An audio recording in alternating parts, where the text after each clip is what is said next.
Halo teman-teman kelas 7, selamat datang di dalam video pembelajaran Miss Pia. Hari ini teman-teman akan belajar tentang keadaan penduduk di Indonesia. Nah, Indonesia sampai saat ini adalah negara keempat di dunia yang memiliki jumlah penduduk yang besar atau banyak setelah negara Cina, India, dan Amerika. Berdasarkan data yang diambil dari hasil sensus penduduk Indonesia pada tahun 2020, penduduk Indonesia mencapai 270 juta jiwa. Wah, banyak sekali ya. Nah, jumlah penduduk yang besar ini ibarat pisau bermata dua. Di satu sisi bisa menjadi keuntungan bagi Indonesia dengan jumlah penduduk usia produktif yang berlimpah, yaitu dari umur 15 sampai 64 tahun. Namun di sisi lain juga bisa menjadi kerugian bila jumlah penduduk yang besar itu memiliki kualitas yang rendah, yang dilihat dari pendidikannya, kesehatannya, dan kesejahteraannya. Oke, sebelum penjelasan lebih jauh, teman-teman tahu tidak apa pengertian dari penduduk itu sendiri? Nah, penduduk itu adalah kumpulan manusia yang tinggal di suatu wilayah geografis atau ruang tertentu, yang merupakan salah satu pendukung terbentuknya juga dari suatu negara yang bersifat dinamis. Nah, artinya dinamis ini merupakan senantiasa berubah dengan keadaan atau kondisi dari zaman. Nah, perubahan tersebut dapat mengalami penambahan ataupun pengurangan. Nah, penambahan dan pengurangan jumlah penduduk ini dinamakan dinamika penduduk atau disebut dengan pertumbuhan penduduk. Nah, penyebab pertambahan atau pengurangan jumlah penduduk ini adanya kelahiran atau disebut dengan natalitas, kematian disebut dengan mortalitas, dan perpindahan penduduk disebut dengan migrasi. Nah, kelahiran dan kematian merupakan faktor pertumbuhan alami, sedangkan perpindahan penduduk adalah faktor pertumbuhan non-alami. Nah, perpindahan penduduk ini terbagi lagi menjadi dua bagian, yaitu disebut dengan emigrasi, yang merupakan penduduk yang keluar dari suatu wilayah yang akan menyebabkan pengurangan penduduk di suatu wilayah tersebut, atau yang kedua disebut dengan imigrasi atau penduduk yang masuk di dalam suatu wilayah yang akan menyebabkan penambahan di suatu wilayah tersebut. Bila pertumbuhan penduduk terlalu tinggi akan menyebabkan terjadinya ledakan penduduk yang umumnya terjadi di negara-negara berkembang seperti Indonesia. Ledakan penduduk biasanya terjadi karena angka kelahiran sangat tinggi sedangkan angka kematian sangat rendah atau mengalami penurunan yang drastis. Nah, penurunan angka kematian yang drastis ini disebabkan oleh beberapa faktor, antara lain karena membaiknya kondisi kesehatan dan perbaikan gizi masyarakat. Tetapi, jika kita perhatikan saat ini di masa pandemi COVID-19, menurut teman-teman nih, apa yang mengalami peningkatan? Kelahiran atau kematian? Silahkan disimpan jawabannya, kita akan bahas di sesi sinkronus nanti ya. Nah, sebenarnya pertumbuhan penduduk yang tinggi jika tidak diimbangi dengan peningkatan kapasitas ekonomi, maka akan menurunkan kesejahteraan penduduk suatu negara. Dampak ledakan penduduk itu sendiri antara lain semakin tingginya angka pengangguran, kriminalitas, dan memburuknya kondisi sosial lainnya. Kalian tahu nggak sih bahwa persebaran atau distribusi penduduk di Indonesia di suatu wilayah itu tidak merata? Ada beberapa wilayah yang sangat padat penduduknya dan ada yang tidak. Nah, teman-teman bisa lihat di dalam peta kepadatan penduduk ini.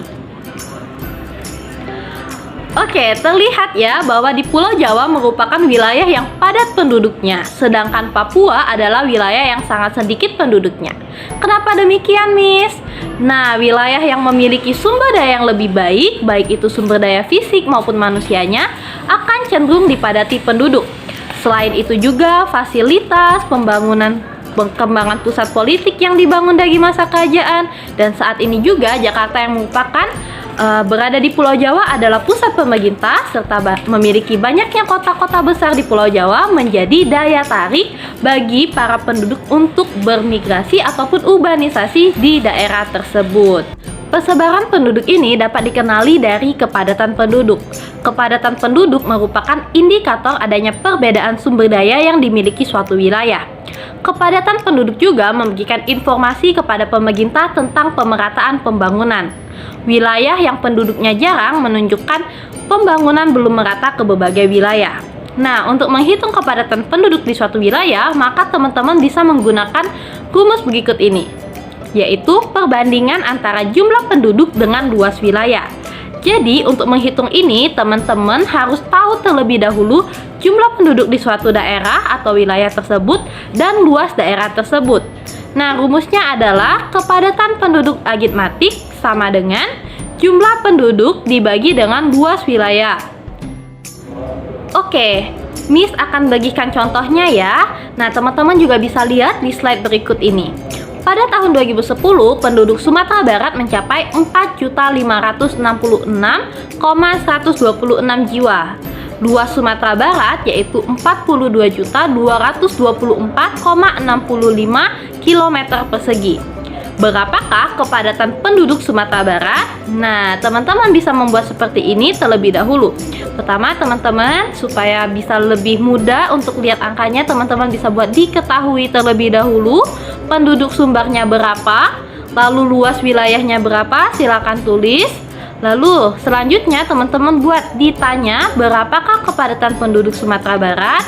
Ya, lalu teman-teman bisa tulis jawabnya, yaitu jumlah penduduk Sumatera Barat sama dengan jumlah penduduk dibagi dengan luas wilayah, yang berarti jumlah penduduknya 4.566,126 jiwa dibagi dengan 42.224,65 km persegi. Maka hasil jawabannya yaitu 108,13 jiwa per kilometer persegi. Atau teman-teman bisa bulatkan menjadi 108 jiwa per kilometer persegi dari kepadatan penduduk Sumatera Barat. Lalu teman-teman bisa buat kesimpulannya seperti ini. Jadi, kepadatan penduduk agitmatik daerah Sumatera Barat pada tahun 2010 adalah 108 jiwa per kilometer persegi. Jadi, setiap 1 kilometer persegi dihuni oleh 108 orang.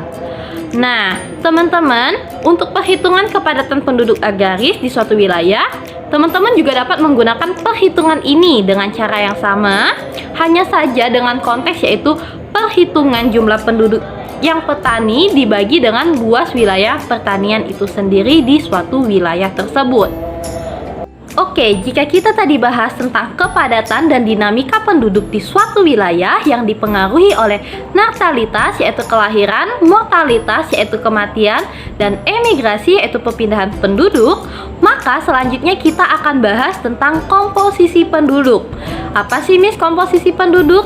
Nah, komposisi penduduk adalah pengelompokan penduduk berdasarkan usia, jenis kelamin, pendidikan, agama, pekerjaan, dan lain-lain. Oke, Miss Pia akan jelaskan yang pertama tentang komposisi penduduk berdasarkan usia yang dibagi menjadi 3 kategori, yaitu usia 0-14 tahun merupakan usia belum produktif, 15-64 tahun usia produktif, lalu usia 65 ke atas disebut dengan usia tidak produktif yang sudah tidak bekerja lagi. Nah, permasalahan dalam komposisi penduduk ini yaitu apabila jumlah penduduk dengan usia di bawah 15 tahun dan usia di atas 65 tahun dalam jumlah yang besar dibandingkan usia produktif yaitu usia 15-65 tahun, hal tersebut dapat menyebabkan penduduk usia produktif menanggung hidup seluruh penduduk usia non-produktif. Malah sebaliknya, jika semakin kecil angka ketergantungan, akan semakin kecil beban dalam menopang kehidupan penduduk usia non-produktif. Nah, dan komposisi penduduk berdasarkan usia tersebut dapat dibentuk dengan piramida penduduk. Ada piramida usia muda atau disebut dengan ekspansif, usia tua disebut dengan konstruktif, dan usia merata disebut dengan stasioner. Nah, piramida usia muda atau disebut dengan ekspansif itu di mana angka kelahiran dan kematian sangat tinggi yang dimana terjadi di negara berkembang. Nah, teman-teman bisa lihat ya gambarnya. Nah, seperti Indonesia, Meksiko, Brazil, dan lain sebagainya. Yang selanjutnya yaitu piramida konstruktif, yaitu piramida yang dimana jumlah usia tua lebih besar daripada usia muda, atau angka kelahiran yang rendah dan juga angka kematian yang rendah. Nah, ini biasanya di negara yang fasilitas kesehatannya bagus, yaitu di negara maju seperti Jepang, Italia, dan lain sebagainya. Dan yang terakhir adalah piramida stasioner, yang mana angka kelahiran dan kematian seimbang, yang biasa terjadi di negara maju juga seperti Amerika Serikat dan Inggris. Nah teman-teman, ada banyak permasalahan yang terjadi di dalam kehidupan penduduk di suatu negara, khususnya di dalam permasalahan pertumbuhan penduduk, tetapi tidak diiringi dengan kualitas yang baik. Masalah kependudukan di Indonesia dalam hal kualitas adalah masalah dalam kemampuan sumber daya manusianya. Di Indonesia, masalah kualitas penduduk yang terjadi dipengaruhi oleh masih rendahnya tingkat pendidikan, rendahnya tingkat kesejahteraan yang kemudian dapat berpengaruh pada pendapatan per kapita masyarakat tersebut.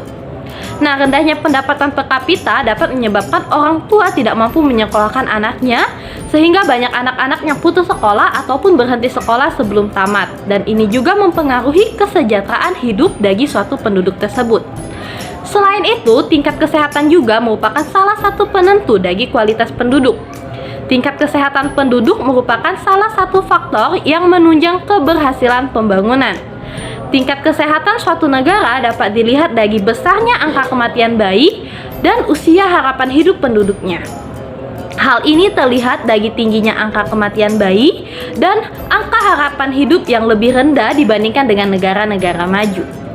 Lalu, terkait mata pencarian penduduk, mata pencarian merupakan salah satu dari beberapa tolak ukur kualitas penduduk.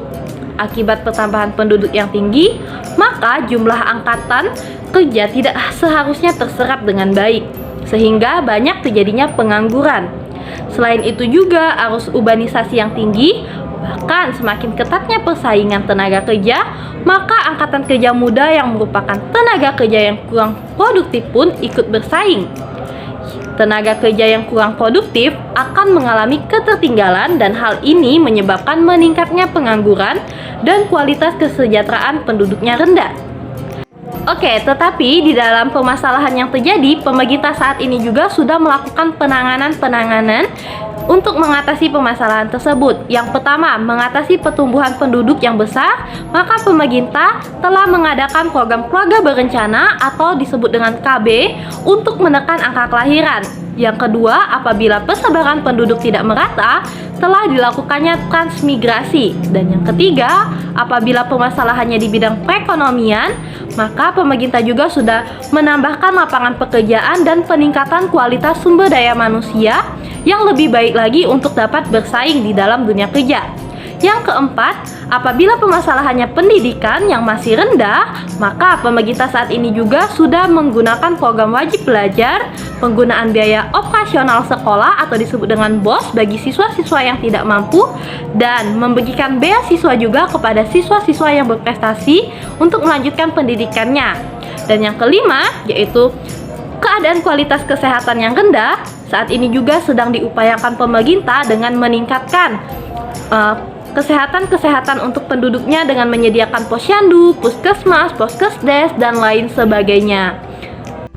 Demikianlah penjelasan yang dapat Miss Pia sampaikan. Jikalau teman-teman ada yang masih bingung dan masih ada yang kurang dimengerti dari penjelasan Miss Pia, teman-teman boleh mencatat pertanyaannya di buku catatan teman-teman ataupun di buku agenda yang teman-teman miliki. Lalu pada saat sesi sinkronus, teman-teman bisa menanyakannya kepada Miss Pia. Oke, sampai di sini video pembelajaran yang Miss Pia sudah buat. Sampai jumpa teman-teman. Terima kasih. Bye.